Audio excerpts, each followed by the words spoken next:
Peter Mor vänjar Chakoi till tappa 5-0 i det. Det Leicester Leo Chakoi nu? Nej, bestämt inte. Det 4 distrikter och Målas ner och han färre vid Sjölland just nytt. Men tycker att det stadigväck på det. Spel mot en Leo som ligger nästan som stöv som tid och vara smurt där. Jag har inte levat steg och svärat på spåren i sista vad. Att det var kanske en spårning som svärar sig självt. Det är steg. Det gör några utskiftningar, Livia Distnon. Vi såg ju flera very känd lagar komma in.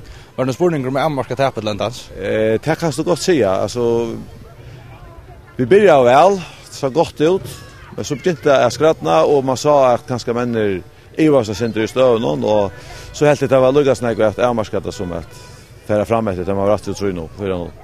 Vad är det för arbete nu? Det är fotbollsspelaren för det inte så spelar någon. Det är mentalt att få det på plats så det är gott att en distat mig det.